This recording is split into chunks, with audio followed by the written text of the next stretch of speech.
नमस्कार दोस्तों, मैं आपका होस्ट सनी भाटिया बोल रहा हूं टेली ऑनलाइन से। आज हम बात करेंगे 7 मिथ क्लाउड कंप्यूटिंग और टेली ऑन क्लाउड के बारे में। ये एक 7 धारणाएं हैं जो आमतौर पे लोगों के मन में है क्लाउड कंप्यूटिंग और टेली ऑन क्लाउड के बारे में।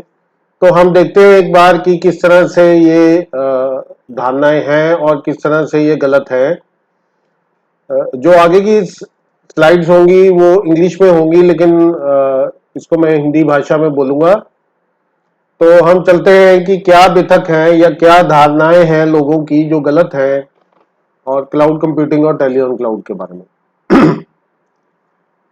तो सबसे पहली धारणा ये रहती है कि मेरे को पता ही नहीं कि क्लाउड होता क्या है।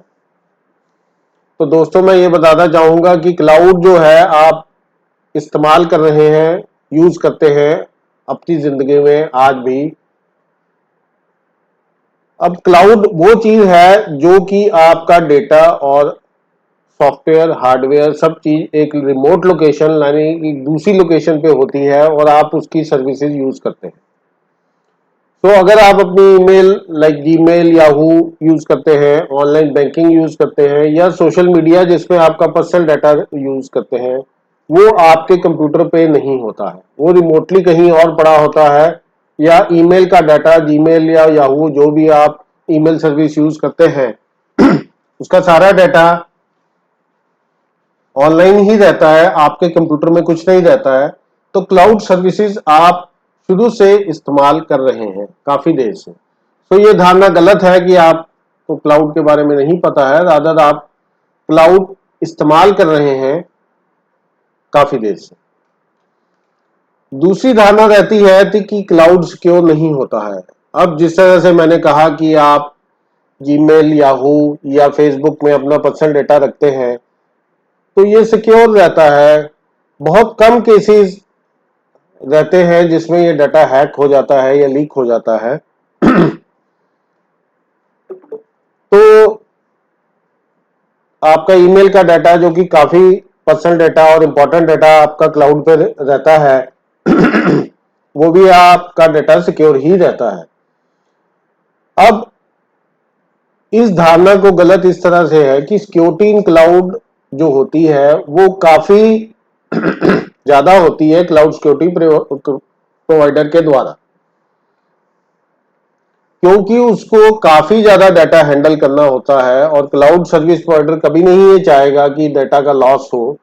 तो वो फायरवॉल्स, एंटीवायरस और कई तरह के और तरीके से अपने डेटा को और क्लाउड सर्विसेज को सिक्योर रखता है। एक छोटा सा सवाल है कि आपके कंप्यूटर पे जो डाटा है, जो इंटरनेट से कनेक्टेड है, वो कितना सिक्योर है? आप उस पर कितनी सिक्योरिटी लगा के रखते हैं? कितने लोग फायरवॉल का यूज करते हैं? कितने लोग प्रॉपर एंटीवायरस का इस्तेमाल करते हैं? तो आपके पास जो पर्सनल डेटा है उसकी सिक्योरिटी के बारे में आपने आज तक नहीं सोचा है, लेकिन जैसे ही आप डाटा क्लाउड पे डालने की सोचते हैं तो आप सोचते हैं कि क्लाउड सिक्योर नहीं है, जबकि ये गलत धारणा है। क्लाउड पे सिक्योरिटी आपके पर्सनल पीसी से काफी ज्यादा बेहतर रहती है।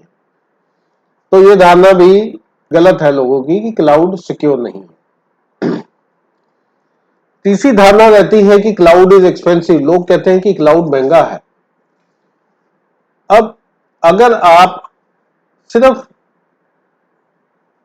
एज ए सर्विस की कॉस्ट देखते हैं तो ये आपको ज्यादा लगती है। मैं एक एग्जांपल लेता हूं कि आप एक सर्वर अगर क्लाउड पे लेना चाहते हैं तो वो आप बोलते हैं 4,000 5,000 पर मंथ के हिसाब से शुरू होता है और आपको 50,000 रुपया खर्चना पड़ता है एक सर्वर को मेंटेन करने के लिए, जो कि 8 GB और 4 कोर का सर्वर रहता है नॉर्मल क्लाउड। अब यही सर्वर अगर आप बाजार से खरीदने हैं तो 70 या 80,000 रुपए में सर्वर आप खरीद सकते हैं, लेकिन उस सर्वर को मेंटेन करने के लिए आपको पावर चाहिए, आपको इंटरनेट चाहिए, आपको कूलिंग चाहिए, फिर आपको एक टेक्निकल आदमी चाहिए जो इसको मेंटेन कर सके। तो ये सारे खर्चे को कोई गिनता नहीं है।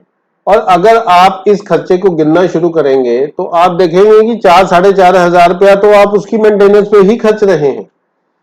तो इतने पैसे ही आप सिक्योरिटी पे क्लाउड सर्विसेज पे दे रहे हैं। तो क्लाउड महंगा नहीं पड़ता है, रादर वो काफी सस्ता पड़ता है। और दूसरा है कि कल को आपको बड़ा सर्वर चाहिए, तो जो आपने 70,000 रुपया लगाया था या 80,000 रुपया लगाया था, उसको आप रिडंडेंट करेंगे और एक नया सर्वर खरीदेंगे तो फिर पैसा लगाएंगे, जबकि क्लाउड में आप उसको स्केल अप कर सकते हैं। तो पिछली बात को दोहराते हुए दूसरी मिथ रहता है कि क्लाउड एक ही साइज में आता है, कि हमने एक बार कोई साइज का क्लाउड ले लिया, हम उसको चेंज नहीं कर सकते। लेकिन क्लाउड बहुत ही फ्लेक्सिबल, मॉड्यूलर होता है और आपके बिजनेस के हिसाब से ग्रो कर जाता है। तो जैसा कि मैंने बताया था कि अगर आपकी सर्वर की रिक्वायरमेंट बढ़ जाती है और आपको ज़्यादा रैम और ज़्यादा हार्ड डिस्क चाहिए या ज़्यादा कैपेसिटी का कुछ सर्विसेज चाहिए, तो आप उसी सर्विस को बढ़ा सकते हैं बिना कोई चेंज किए। तो अगर मैं एग्जांपल लूँ कि अगर आपके पास एक 8 GB वाला सर्वर है जो 4 कोर के साथ है और कल को आपको वो 16 GB का चाहिए और 8 कोर के साथ चाहिए, तो आप क्लाउड में उसी सर्वर को एक्सपैंड करके उस कॉन्फ़िगरेशन पे ला सकते हैं बिना कोई चेंज किए अपने सॉफ्टवेयर में या उसकी सेटिंग्स में। तो ये धारणा कि क्लाउड एक ही साइज में आता है, ये भी सही नहीं है। दूसरी धारणा ये है कि मैं क्लाउड से स्टक हो जा रहा हूं। लाइक अगर मैंने डाटा क्लाउड पे डाल दिया तो वो डाटा मैं उस क्लाउड प्रोवाइडर के साथ फंस जाऊंगा और मैं उस डाटा को निकाल नहीं पाऊंगा या वो डाटा मेरे पास कभी नहीं आएगा।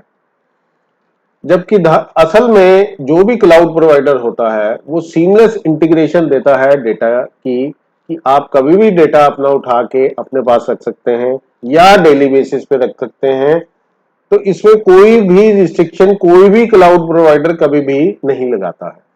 तो यह धारणा सही नहीं है कि आप एक क्लाउड से स्टक हो जाएंगे। दूसरा रहता है क्लाउड टेक्नोलॉजी अनरिलायबल है और मैं अपना डाटा लूज कर सकता हूं।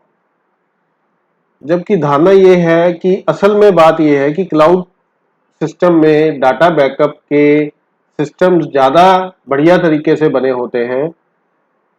छोटा सा सवाल कि कितने लोग हैं जो डेली अपने डेटा का या जो जरूरी डेटा है उसका बैकअप लेते हैं। अपने 22 साल के करियर में मैंने कई बार देखा है, हजारों बार ये देखा है कि डेटा बैकअप ना लेने के कारण लोग अपना डेटा खो देते हैं। जबकि क्लाउड में अब अगर मैं अपने ही टेलियन क्लाउड सर्विस की एग्जांपल लूं तो हर 6 घंटे बाद हमारे सर्वर का बैकअप होता है। तो इसका मतलब है दिन में 4 बार हमारा सर्वर बैकअप लेता है। तो आपका डेटा अगर इन केस अगर लॉस होता भी है तो मैक्सिमम 6 घंटे का उसमें पीरियड रहता है। तो कितने लोग या कितनी बार लोग आप अपना पर्सनल डेटा बैकअप रखते हैं? रादर मैं ये कहूंगा कि आपके अपने कंप्यूटर पे डेटा लॉस के चांसेस ज्यादा हैं, जबकि क्लाउड पे ये काफी कम रहते हैं। तो ये धारणा भी सही नहीं है कि आप अपना डेटा लूज कर सकते हैं और क्लाउड अनरिलायबल है। फिर ये धारणा है कि क्लाउड बहुत कॉम्प्लेक्स है, जबकि ऐसा भी सही नहीं है। इतने यूजर फ्रेंडली फीचर के साथ क्लाउड आपको मिलता है कि आपको पता भी नहीं चलेगा कि आप अपने लोकल मशीन पे काम कर रहे हैं या क्लाउड पे कर रहे हैं। और दूसरा, इसको कॉम्प्लेक्स बनाने का काम कुछ आईटी मैनेजर्स का भी रहता है, क्योंकि उनकी जो सिस्टम्स हैं या उनके जो इनएफिशिएंट सिस्टम्स हैं वो सामने आ जाते हैं और यूजर को ये पता चल पाता है कि किस तरह से उनका जो लोकल डेटा था वो किस तरह मेंटेन किया जा रहा था और क्लाउड पे उसको कितना इंफॉर्मेटिव वे से मेंटेन किया जा रहा है। तो इसलिए ये धारणा भी गलत है कि क्लाउड कॉम्प्लेक्स है।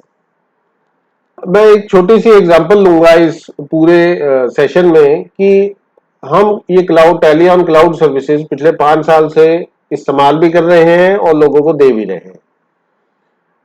पिछले साल लॉकडाउन के बाद हमारा अकाउंटेंट जो कि हिमाचल प्रदेश में रहने वाला है और हम चंडीगढ़ से हैं, तो वो हिमाचल में ही रह गया और अक्टूबर तक वो वापस नहीं आ पाया था। लेकिन क्योंकि हमारा डेटा शुरू से ही पिछले 5-6 सालों से क्लाउड पे रिजाइड करता है और हम उसी से काम करते हैं, तो वो सारे अकाउंट्स, जीएसटी की रिटर्न्स, बिलिंग, क्लाइंट से पेमेंट का फॉलो अप लेना, वो वहीं पे अपने घर बैठे करता रहा और मैं यहाँ पे अपने ऑफिस चंडीगढ़ में इस डेटा को देखता रहा और कुछ रिटर्न फाइलिंग का काम जो कि मैं खुद करता हूँ या सीए करते हैं, वहां से डाटा निकाल के उनको भेजता रहा। तो इस तरह से क्लाउड सर्विसेज जो हैं आपको बेनिफिशियल रहती हैं। आप कहीं भी किसी भी लोकेशन से अपना डेटा एक्सेस कर सकते हैं, सिक्योरली एक्सेस कर सकते हैं। मैं आशा करता हूं ये जो वीडियो है और ये जो मिथ्स हैं आपको क्लियर हुए होंगे। अभी भी मैं समझता हूं कि क्लाउड टेक्नोलॉजी को लोग अडॉप्ट ज्यादा इसलिए नहीं कर रहे हैं क्योंकि उनके पास उसका ज्यादा ज्ञान नहीं है या उनके कुछ ऐसे पहलू हैं जो मैंने अभी इस वीडियो में डिस्कस किए कि जिसके कारण उनके वहम है या कुछ झूठ है या कुछ गलत धारणाएं हैं जिसके कारण वो क्लाउड टेक्नोलॉजी को अडॉप्ट नहीं कर रहे हैं। तो मैं सबसे ये रिक्वेस्ट करूंगा कि आप इस बारे में सोचें और क्लाउड टेक्नोलॉजी ही आने वाले टाइम का फ्यूचर है और इसको जितनी जल्दी अडॉप्ट करेंगे आपके कंपनी और आपके लिए उतना ही फायदा रहेगा। मैं आशा करता हूं ये वीडियो आपके लिए ज्ञानवर्धक रहा। धन्यवाद। धन्यवाद दोस्तों।